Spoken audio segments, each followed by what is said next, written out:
Well, good afternoon, everybody. How are you doing? Oh, come on now. How are you doing? All right, that's good. Well, first, I want to welcome you all to the Defense of Faith Forum on Religious Liberty. It is also the Feast of Our Lady of Lourdes, as you may know, and I don't think we could have picked a better date. Actually, I think we got to give credit to my wife, Mary, who actually thought of this idea of having this event on this particular date. And I'd also like to thank him. He's not here right now, but I want to thank him. Abbot Placid, first of all, divine providence leaves me in wonder all the time because you can never figure out how this stuff all happens. So going back to November, here you have little Belmont Abbey College, which, in the whole world of Catholicism, we're the ones who sue the federal government over this HHS mandate. You go figure that one out. God has a really good sense of humor. And since then, Colorado Christian University joined us, and then most recently you may have noticed that EWTN joined the lawsuit. You have now the state of Michigan and others and the bishops, and it's gotten to a crescendo that actually had the President of the United States have a special address yesterday, press conference, to address this very issue. So I don't think the timing could be any better. I don't know how our committee knew this was all going to happen, but somehow they did. And the reason I bring up Abbot Placid is that the really to initiate this entire HHS lawsuit was his idea. He and I are very close. We are always together, it seems, at something. But we meet kind of formally each week just to discuss the college, things that are going on. And I guess this was going back into September and October. And because of some of the issues we had dealt with the EOC prior to this, he said we should sue the federal government over this, and of course it didn't take much to get me going, and I'm like, yeah, okay, let's go, And so that's actually what happened. And so really it's remarkable to this point. And next week I was invited to testify in D.C. at a congressional hearing on this very topic. And so I don't think, again, this could be a more timely issue and presentation and forum today. What I'd like to do is introduce our first speaker to you. Now, I know him particularly well because Dr. Grattan Brown is actually a professor here at the college. He's an associate professor of theology at Belmont Abbey College. He received his doctorate in sacred theology from the Alphonsian Academy in Rome, a master's of arts in English from the University of Memphis, and a bachelor of arts in English from Washington and Lee University. In teaching and research, he investigates the intersection between the foundations of Christian morality and applied ethics, especially bioethics.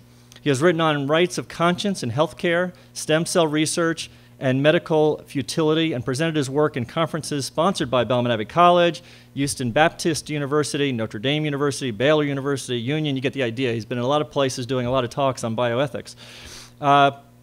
He is also chosen as one of 50 American theologians to participate in a conference that was entitled The Intellectual Tasks of the New Evangelization, and it was sponsored by the United States Conference of Catholic Bishops and the Knights of Columbus and held in Washington, D.C.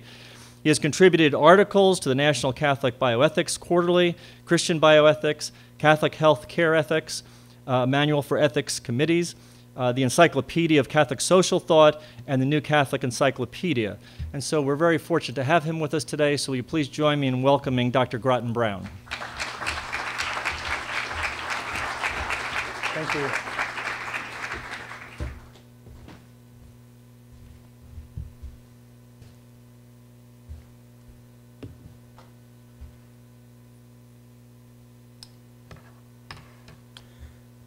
About 10 years ago, I participated in a 3-week seminar on faith and public life. About 15 of us went round and round about a host of political issues, including the role of natural law in public discourse.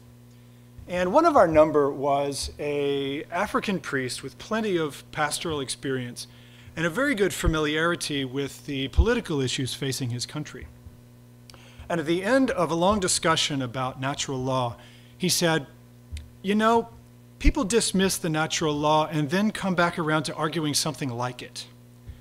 And I remembered that comment because it suggested to me that whatever their background and approach, people intend their moral arguments to have force because they are based upon some moral order that others cannot deny.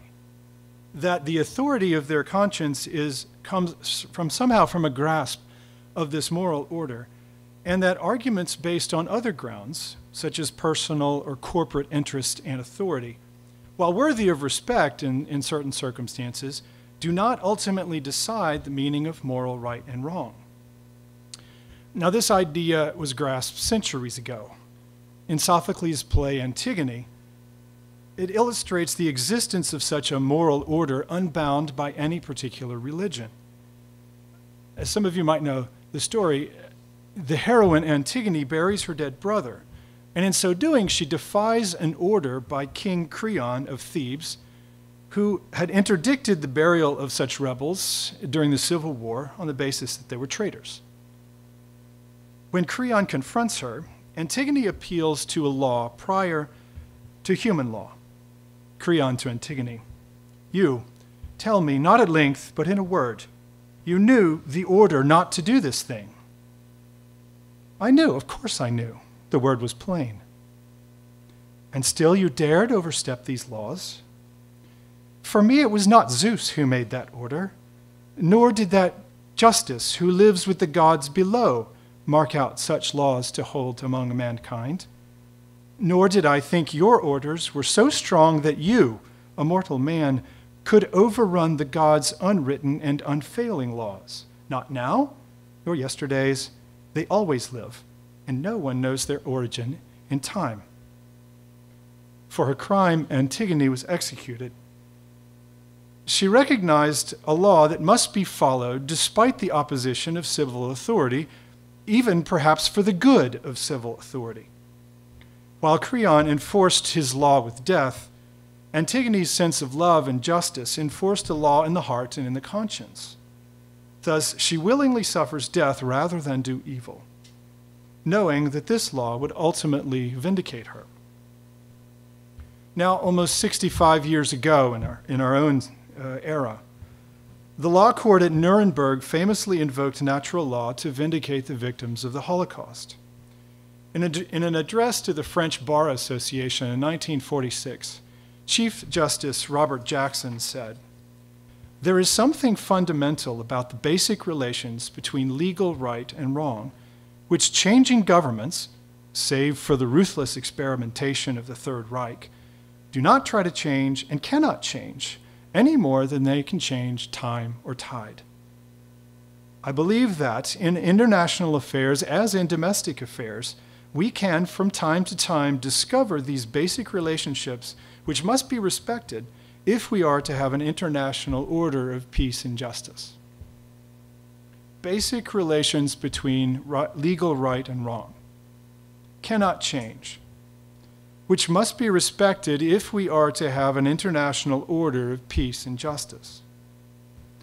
So our current social and political debates touch these basic relations between legal right and wrong regarding religious liberty, also the value of vulnerable and disabled human lives, the relations of husband and wife, parent and child, humanity and God.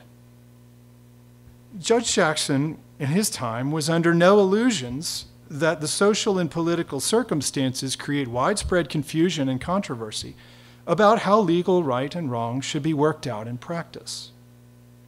The Third Reich, after all, happened. There were undoubtedly hundreds of thousands of well-meaning Germans who were confused in the midst of controversy and led astray by a legal system, ended up murdering countless human lives. Yet Judge Jackson also observed that we can, from time to time, discover the basic relationships which must be respected if we are to have an international order of peace and justice. And he observed the existence of what has sometimes been called a natural law, which binds each man to refrain from acts so inherently wrong and injurious to others that he must know that they will be treated as criminal. So if it means anything, the natural law is higher or prior law by which to judge human law and thus to vindicate the victims of violence and to form a moral foundation for a better society than the one that had crumbled in Judge Jackson's time, and in fact, for any time, to improve the moral character of the society in which one lives. Now let me be clear. I do not mean that the Obama administration resembles the Third Reich. Chris Matthews and Cardinal-elect Dolan are not going to be rounded up and executed. And I would not use the word ruthless to describe the policies of the Affordable Care Act. But it must be said that there are some experiments here. Experiments that challenge the basic relation between legal right and wrong.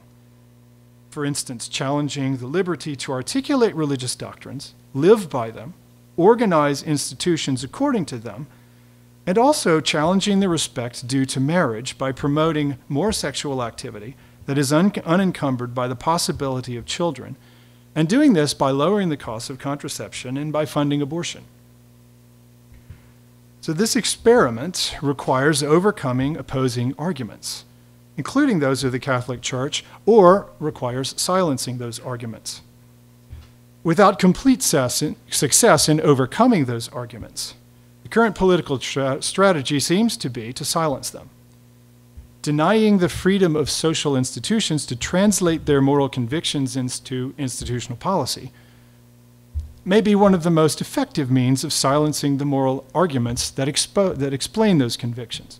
For example, denying Catholic hospitals the legal right to refuse abortions prevents them from the public expression of that argument, the practical expression of that argument against abortion, and perhaps more importantly, of the expression of alternatives to that practice.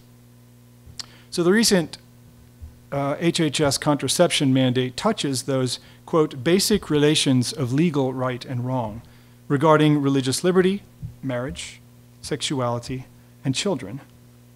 Relations that enable social peace if our laws are to respect human nature and or undermine it if they do not.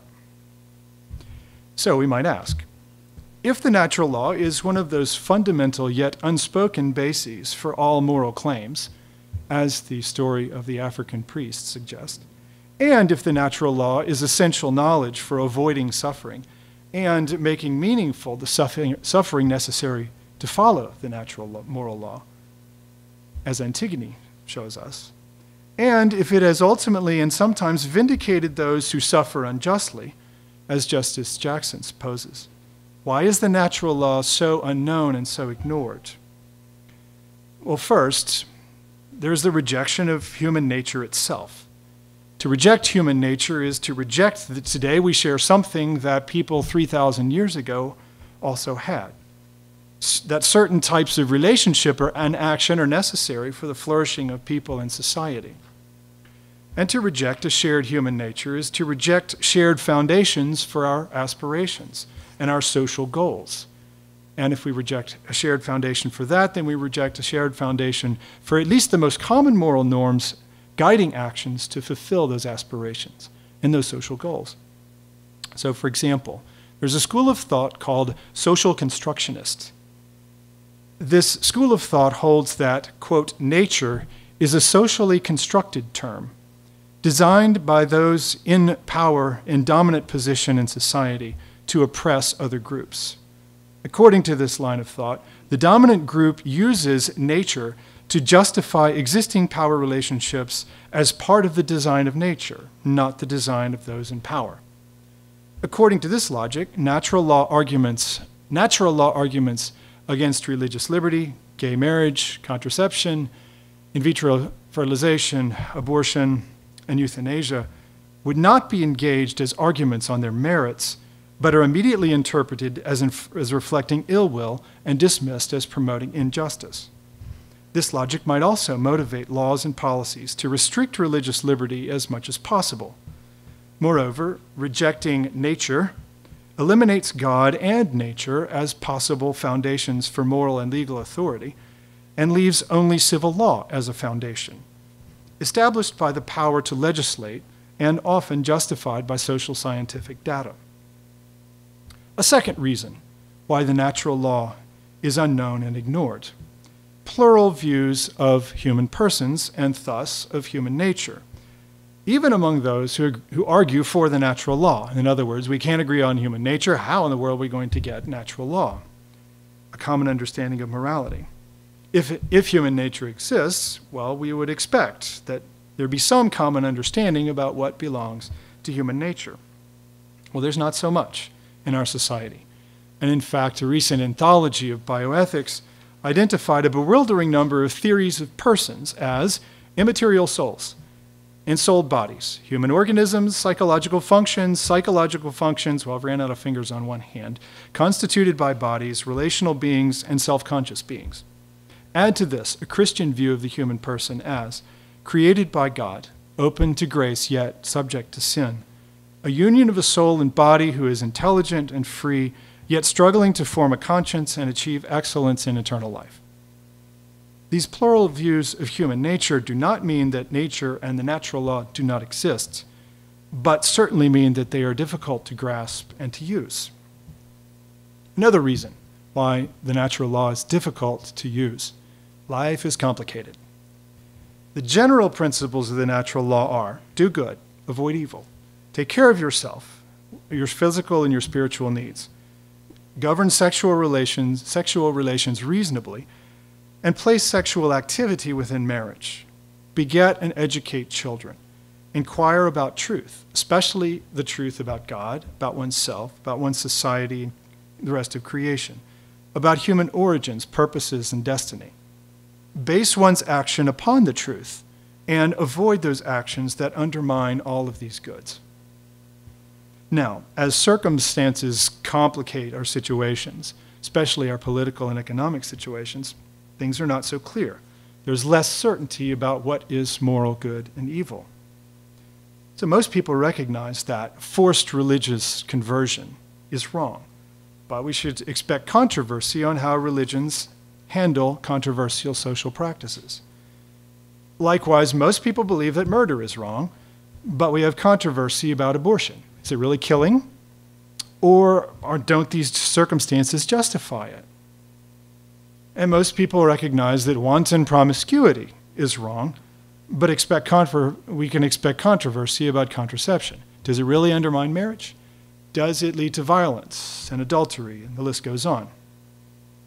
Likewise, most people know that cooperation in evil is wrong and that I'm just doing my job and I'm just following my religion don't really cut it. But we can expect controversy about what kinds of cooperation are too close. So yesterday, the Obama administration changed its policy on contraception coverage by requiring insurance companies, rather than the religious institution itself, pay for it. So does this shift make a moral difference? It seems not, on the one hand, because the employer's insurance contract remains the mechanism by which an employee gains access to contraception, sterilization, and, if the law eventually allows, abortion. What difference will the payments and the accounting make? How close is too close? So natural law is difficult because when we move from general principles down into particular situations, moral right and wrong is not so clear, and we should expect the controversy. But now the presence of controversy does not mean that there is no answer at all, that there is no truth about it, and that all options need be tolerated. It may take society decades to discern an answer on some of its most difficult moral controversies. And critics of the natural law have observed that in some of these controversies, both sides of the debate have taken natural law arguments. For example, slavery was both justified and rejected by natural law arguments. Now, both sides cannot be correct. The principles for distinguishing the true arguments from the false lie in the natural law itself and in human nature. So how are we supposed to decide? Similarly, reasonable arguments, in our own day, reasonable arguments justify the prohibition and the legalization of abortion, contraception, euthanasia, embryonic stem cell research, and so on. So people will claim the right in conscience to carry out these actions and this research. How might one respond? Well, certainly careful thought about the issues and the circumstances and the conditions in which people have to act. Also, recall the story of the African priests. People presume that their moral arguments are correct not because they say so, but because those arguments are ultimately based on a moral order that others cannot deny. If this is true, then the exchange of moral arguments in society may develop an understanding of reasons consonant with the natural law, sufficient to maintain a prohibition of some actions. Let's take relatively uncontroversial actions that most people would agree are wrong. Genocide. forcing someone to be baptized, forcing someone to believe or to deny the existence of God, forcing someone to practice one religion or another, or to practice no religion at all. Of course, the goal of public debate is to win an argument. But the goal of people arguing should not be merely to win, but to love by convincing others, as many as possible, about the character of a good life and a good society. Okay, now, so what is the natural law? Aquinas defines the natural law as an ordering of reason for the common good by one who has care for the community and promulgate it. Focus upon this idea of the ordering of reason. This is Aquinas' definition of law in general, by which he means also the eternal law in God, an ordering of reason for creation and human and providence and human salvation. Also, divine law, the ordering of reason in God which he chooses to communicate to human beings. And then finally, natural law, that same ordering of law but proportioned to our own nature. And so the natural law is natural in two senses. First of all, because it is proportioned to our nature, it is inherent in our nature. It's the laws of our nature, if you will, especially the moral laws by which we flourish. Secondly, that natural law is natural because it is understandable by human reason on its own natural capacities. So what's a nice colloquial, common sense, easy to understand definition of the natural law that doesn't come from the Summa Theologica? The natural law is the moral order that people come up with when they think rightly about how to live happily. The natural law is the moral order that people come up with when they think rightly about how to live happily. Let me give you an example from a practical and not a strictly moral example. Say you go out to buy a car. You're going to come up with what criteria your car must meet. It's got to be in this price range. I like these colors, but not those. It's got to have these features. It's got to have a drop-down video and the DVD player so the kids don't drive me crazy in the back of the car. It's got to have a certain gas mileage. It's got to be a big, medium, small car, and so forth. Then you go shopping. You eliminate some cars immediately as not fitting those criteria. You identify others within the range of possibility. And then you deliberate about which one best fits, and you buy that one.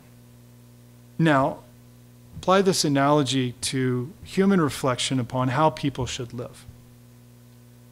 You eliminate some actions. You eliminate some actions as incapable of human happiness. You regard others as possibilities. And then, among those possibilities, you try to discern what course of action is best for you. One difference, of course, is that other people might legitimately buy the cars that you eliminate, while no one rightly performs an action that always and everywhere undermines human flourishing. Moreover, a bad car buying decision leaves you in the possession of a lemon, while a bad moral decision makes you yourself immoral, with the consequences of guilt, broken relationships, distrust, and perhaps the possibility of the loss of salvation. So, can we grasp such moral standards based on human reason? Or maybe a better way to put this is, what moral standards can we grasp based on human reason? And according to this idea of the natural law, there are some. So imagine your neighbor sitting on the front porch reflecting on life. What would you like and expect your neighbor to say? At least you would want him to say, if I would like to get along with my neighbors, I should not take their spouses, their children, and their property. I should not kill them. And then you might be even more excited about your neighbor's thinking if you knew your neighbor was thinking, well, my parents gave me life, and so I should probably honor and take care of them. And even more honor if they raised me well. Well, and then you might be even more interested. You might walk down the street and start talking to him if you thought he was thinking, well, and if I ask about the origins of anything, this raises the question of whether God exists or not.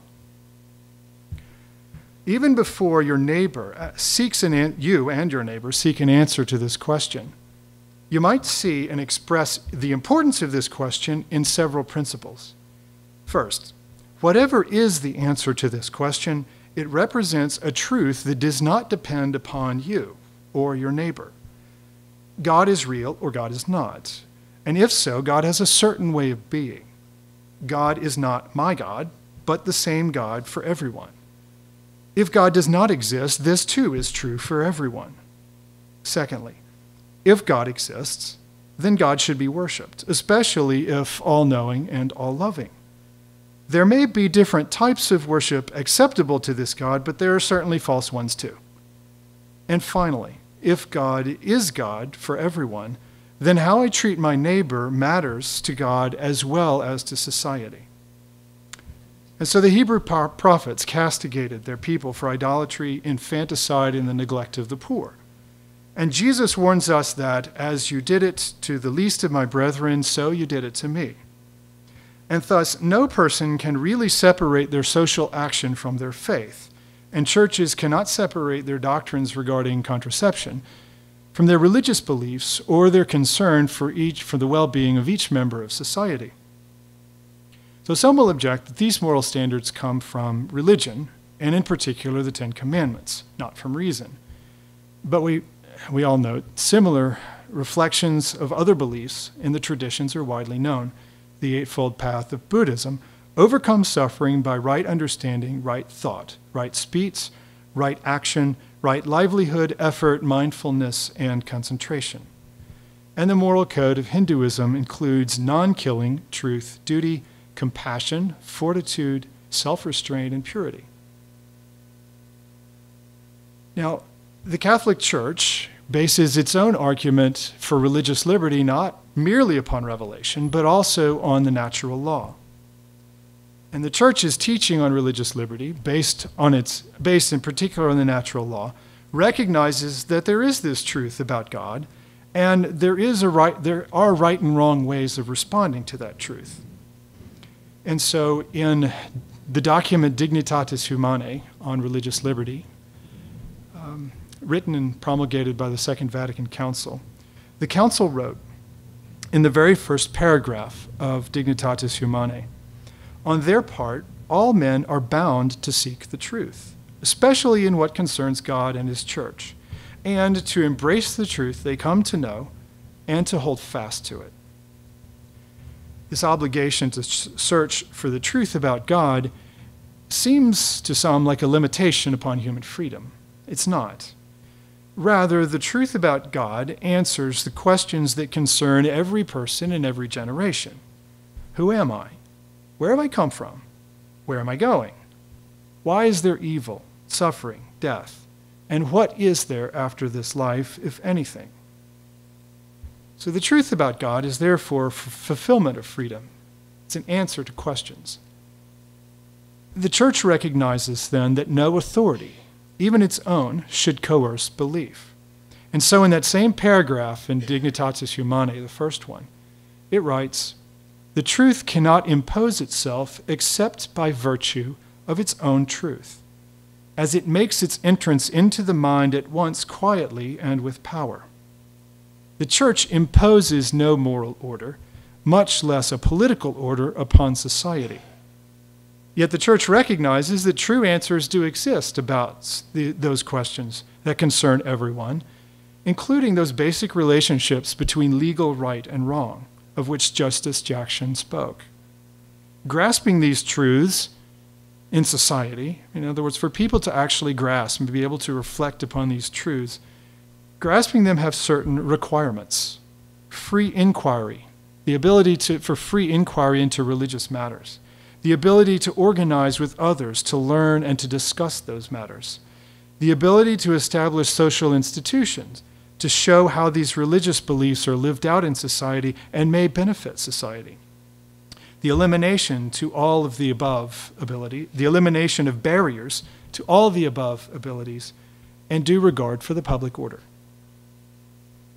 Now, the recognition of rights is one essential modern method of establishing such abilities and eliminating obstacles to them. So the Church articulates not only a foundation for religious liberty itself, but also what constitutes the right to religious liberty. it articulates this right as immunity from coercion. This freedom, religious freedom, means that all men are to be immune from coercion on the part of individuals and groups, and of any human power, in such wise that no one is forced to act in a manner contrary to his own beliefs, whether privately or publicly, whether alone or in association with others, within due limits. Protecting religious freedom, then, requires civil authorities to actively seek the various ways in which their citizens are habitually forced to act contrary to their religious convictions. The initial HHS regulation seems to have done precisely the opposite. And it is telling that people of every persuasion over the last 2 weeks joined Catholics in opposing this rule. Now, if the Church's understanding of religious freedom, if the Church's religious freedom doctrine protected only certain religious convictions, it would exclude anyone disagreeing with those convictions and be rightly accused of bias and perhaps of maintaining existing power relationships. But on the contrary, the Church argues respect for all serious proposals regarding religious truth and its implications for society. And so the Council wrote in Dignitatis Humanae, number 3, truth, however, is to be sought in a manner proper to the dignity of the human person and his social nature. Inquiry is to be free, carried on with the aid of teaching or instruction, communication, and dialogue, in the course of which men explain to one another the truth they have discovered, or think they have discovered, in order to assist one another in the quest for truth. There is no claim here that enjoying religious freedom depends upon a person's, group's, or government's acceptance of a particular religion or submission to a particular religious authority. Instead, the Church claims that free people, quote, explain to one another the truth they have discovered or think they have discovered in order to assist one another in the quest for truth, end quote. This doctrine acknowledges the reality of debate, sometimes bitter debate, but that the goal of debate is an understanding of truth in which falsehoods, such as the legitimacy of slavery was a falsehood, are eliminated. So, how might society make progress on this most controversial and its most controversial and bitter debates? Abortion, contraception, you know the list. This question concerns not only the freedom of believers to live out their beliefs, but also their genuine concern for society, without which they might rightly be called hypocrites. Hence, the importance of religious institutions working for the common good, institutions such as Catholic hospitals and Catholic universities. And so, the Second Vatican Council in Dignitatis number 4 wrote, religious freedom means that religious communities should not be prohibited from freely undertaking to show the special value of their doctrine in what concerns the organization of society and the inspiration of the whole of human activity, and to establish educational, cultural, charitable, and social organizations under the impulse of their own religious sense. Now, the idea that religious organizations are going to contribute to the common good by demonstrating how society is better off without contraception, abortion, in vitro fertilization, and euthanasia, is a particularly threatening idea in the current political context. And so it's no surprise that for this reason, the only political arguments that we're really focusing on is the right to religious freedom, the right to define our doctrines, and to organize our institutions and our lives according to those doctrines. And that is worthy and in a sense enough.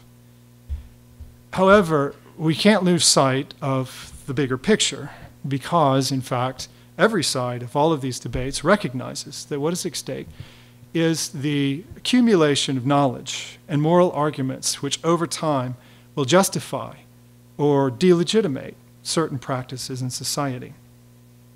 So we should not lose sight of the long-term goal of assembling knowledge to expose those laws that undermine human nature and personal dignity. So it may seem quaint to appeal to truth in such a postmodern political context.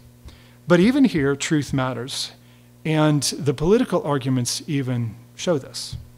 The Obama administration justifies the contraception mandate by claiming that, quote, the public health case for making sure insurance covers contraception is clear.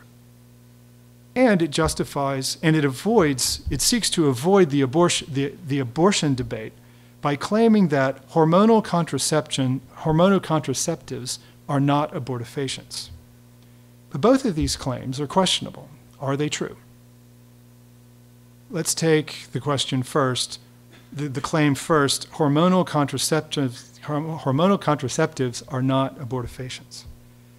Most OBGYNs say that, quote, contraception does not terminate an established pregnancy. They make this claim in good conscience because medical associations across the United States and Europe commonly associate pregnancy with implantation, the implantation of the embryo into the uterus of its mother. Now, hormonal contraceptives do not terminate a pregnancy in this sense because they work before implantation. They work in three ways: by preventing ovulation, by preventing fertilization, and by preventing implantation. Since they do not terminate a pregnancy in medical terminology, they do not cause an abortion. But the error here is that abortion does not terminate a pregnancy, but an embryo, a truth that the medical definition of pregnancy obscures. Women obtain abortions so that they will not have children, or, in cases of medical necessity, so that the developing embryo or fetus will not endanger their lives. But the real question concerns whether contraception terminates an embryo. If it does, then those who recognize the humanity of the embryo will recognize that, indeed, contraceptives act as abortifacients. Put more technically, they'll recognize that the same drug acts as a contraceptive or as an abortifacient, depending upon the presence of the sperm and an egg, or upon the presence of an embryo. In other words, they'll recognize that contraceptives are contraceptive when they prevent ovulation or fertilization, but they are abortifacients when they prevent implantation. So let's take the second claim, that the public case for making insurance cover contraception, and the public case for making insurance cover contraception appears to claim that contraception is vital to women's health, prevents health problems later, and is too expensive for many women. Therefore, failure to cover contraception will actually increase costs and lower the women's standard of living. The scientific justification for contraception appears in the recommendations of the Institute of Medicine, published last year, which lists several quite legitimate and helpful preventive services, such as testing for human papillomavirus, testing for HIV, and for a host of sexually transmitted diseases, and for counseling and support for breastfeeding. Now let's just note that taking preventive action is an excellent example of natural law thinking, because many people recognize that if they would like to stay healthy, then they are obliged to take certain actions. Moreover, it is for the common good that civil authorities define some of these preventive actions and preventive medical services and help the poor to receive them. Yet, as we move from these general principles down to the more specific principles of which preventive services ought to be used by people, well, there's the disagreement. If there is a such thing as human nature and natural law, then the immorality as well as the impracticality of certain choices will eventually reveal their imperfections.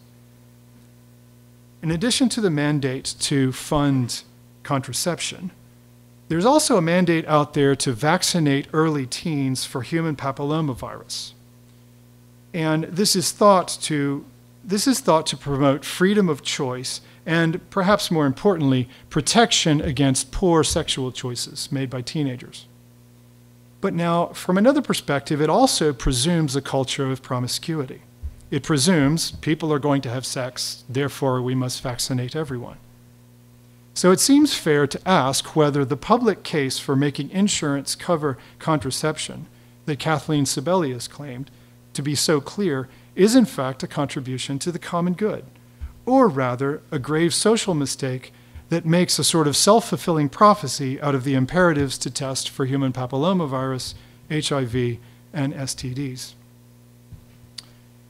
By contrast, Humani Vitae foresaw a different kind of public case about contraception, namely that it would cause, not prevent, grave social problems. The Church predicted that contraception would lead to a general lowering of moral standards, a rise in infidelity, and of illegitimacy, the reduction of women to objects used to satisfy men, and government coercion in reproductive matters. Now, I'm going to leave it to social scientists to work out all the details, but here are a few salient facts. In 1960, illegitimacy was at about 5%. 2010, 40%. 1960, married couples made up about 75% of all households. 2010, 48%. Cohabitation has increased tenfold since 1960. And if you don't think that women are being treated as objects, sail around the internet for a bit. And as far as the government coercing in reproductive matters, in a way, that's why we're here today. So in conclusion, the truth does matter. People dismiss the natural law, but then often come around to argue something like it. They intend that their arguments have force not because they say so, but because they are based on a moral order that others cannot deny. People ought to enjoy religious liberty because questions arise that demand a true answer. Does God exist? How shall I understand myself? What shall I do for my neighbor? What shall we do together and to what end? Seeking answers to these questions requires free inquiry into religious matters, the ability to organize with others and to learn and discuss with them, the ability to establish social institutions to show how religious beliefs are lived out and benefit society, the elimination of barriers to all the above, and due regard for the public order. Protecting religious freedom, then, requires civil and religious authorities to identify various ways in which their citizens are habitually forced to act contrary to their religious convictions while maintaining a public order. As moral and political arguments move from general principles on the ordering of society down to the practical ordering of society, well, we expect controversy. Yet, as Chief Justice Jackson observed, we can, from time to time, discover these basic relationships between legal right and wrong, which must be respected if we are to have an international order of peace and justice. So with that, let's continue the discussion with your comments and your questions.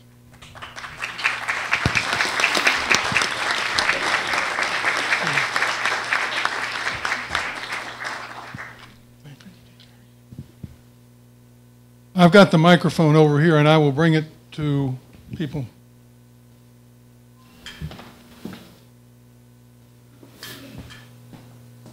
They're going to want you to stand up. So.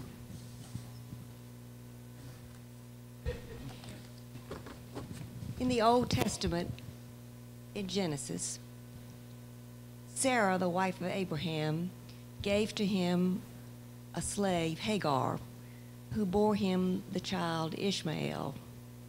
And after that, Sarah became pregnant and had Isaac.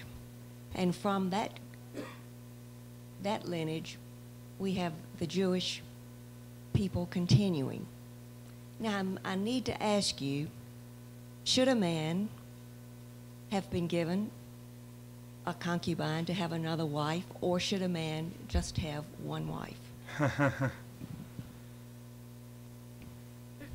It seems to me that the Abraham story makes it clear that a man should have one wife. The chapter preceding the episode that you recount, God tells Abraham, no, I will raise up from you, issue children from your own line with your own wife, Sarah, which suggests some inkling that God is leading his people toward monogamy. Was it always clear? No. There's a lot about marriage that's not clear even today.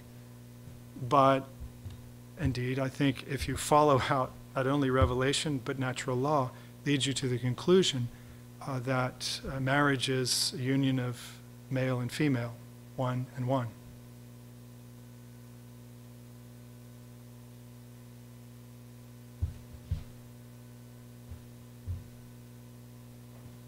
I'd just like to ask you to repeat those statistics from 1960 about illegitimacy and marriage.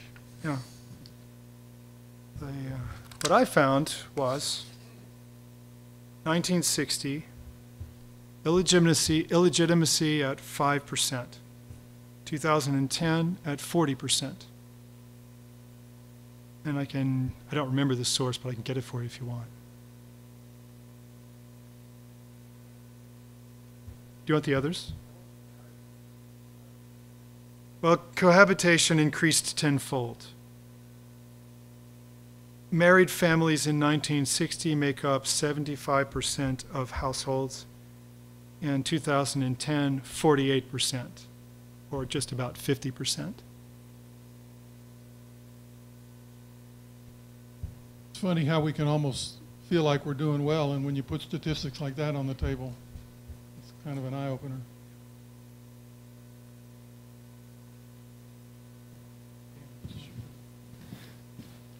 Professor, apparently I can't wait to talk, so I'll ask you a question. You know, I'm reminded of those glib bumper stickers that we see sometimes. It says, obey the law of gravity. So if you disobey a law of nature, you feel the immediate consequence, you fall. If you disobey human law, you're arrested by a policeman. Could you talk about how the natural law is enforced, or if it makes any sense to talk about the enforcement of the natural law? And the reason I'm asking is, we've just seen the Ninth Circuit Court of Appeals purport to redefine as a matter of positive constitutional law marriage.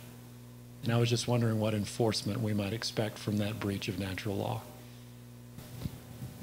An enforcement that pits civil enforcement against conscience. So the natural law is enforced in conscience, and I would also argue in a way in the heart, because we always form judgments about what we love and how to get there.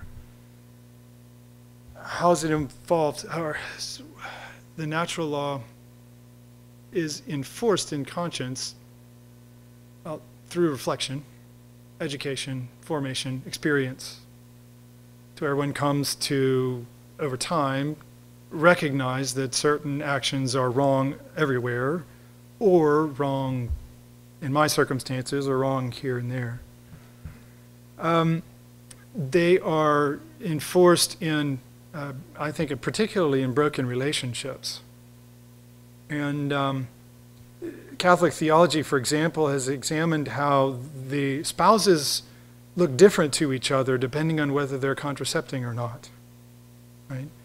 And investigates and asks us to reflect upon how, what objectifying another person feels like, and what are the sort of lines of thinking that it enshrines. What sort of habits of thinking does it enshrine in our minds? And we all have habits and patterns of thinking. Great, that's why we're made. And over time, we can see the effects of those patterns of thinking and choosing, and see if they're virtuous habits leading to healthy human relationships, and see if they're vicious ones. So back to the more practical question. Law is never just a fact, it's a teacher. And so these civil laws are going to teach people, this definition of marriage is just equal to that one. But over time, people will still have to ask, is it so? And what does it lead to? What sort of habits of thinking and choosing is it going to enshrine in ourselves and in our communities and in our law?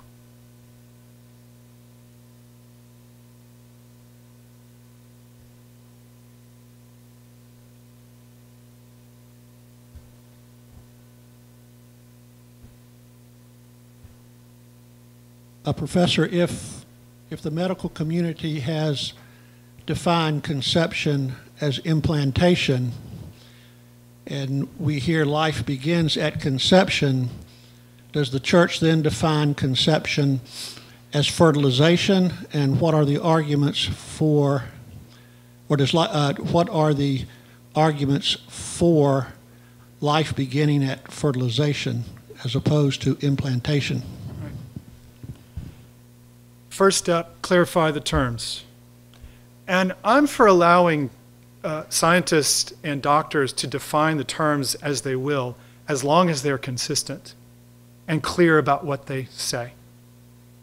And then this allows the rest of us to, in our moral thinking, to use those terms and in order to describe actions.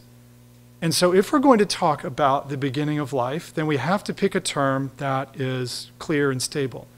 The terms, in my view, to pick is not conception, fertilization, certainly not implantation, but the zygote.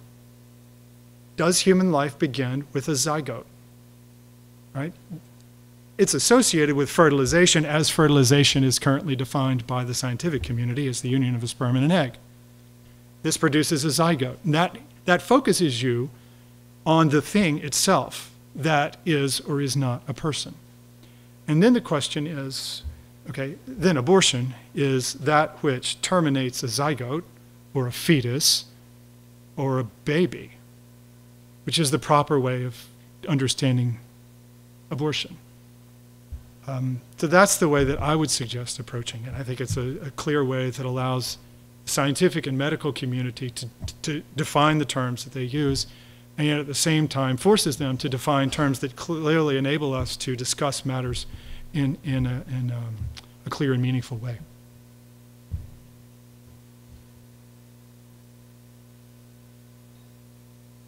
I may have misunderstood what you just said. Are you saying the zygote is a consequence of fertilization?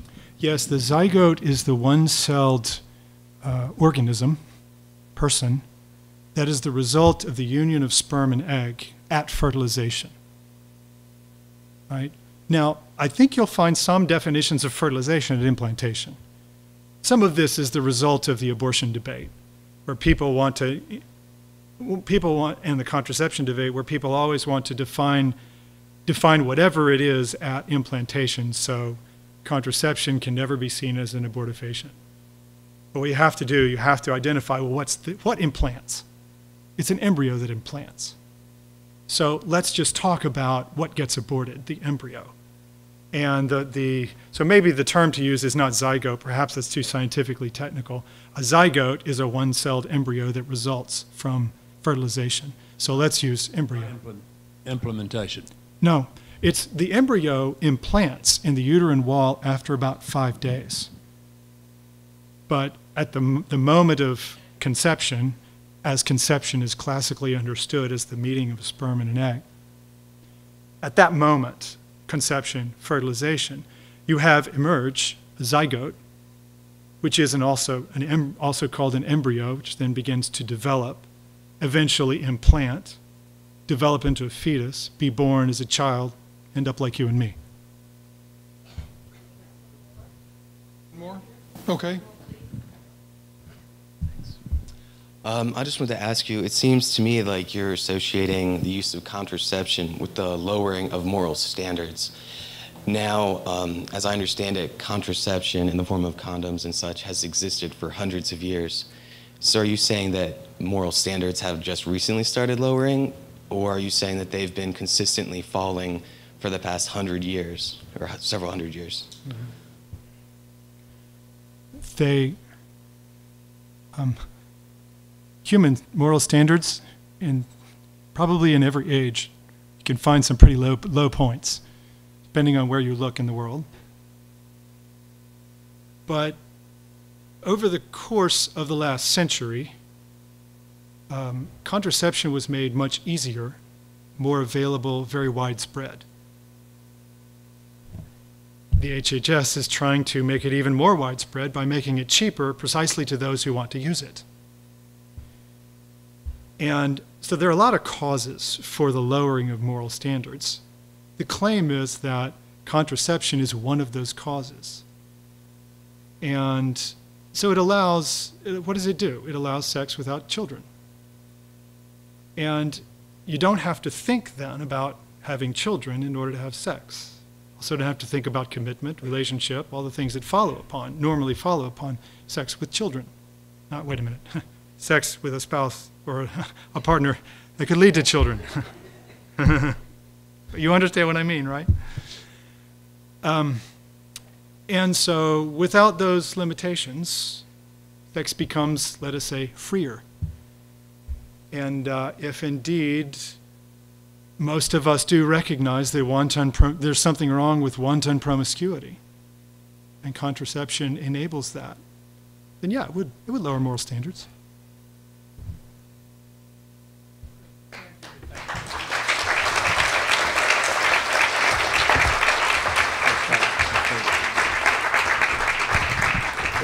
We actually had a Dr. Maureen Condon here, I guess maybe only about 2 weeks ago, who was really a medical bioethicist as well. And one of the things that she said that I thought was interesting is when they talked about where does life begin, when does life begin, what she was saying is the criterion science uses is really just two.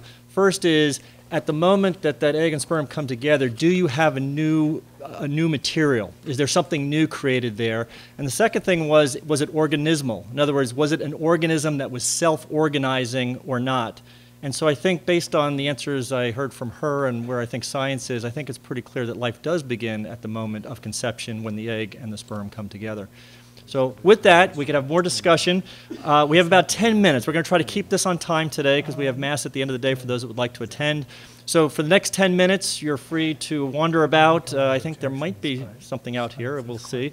But please, 10 minutes. Come on back at about, let's say, quarter after.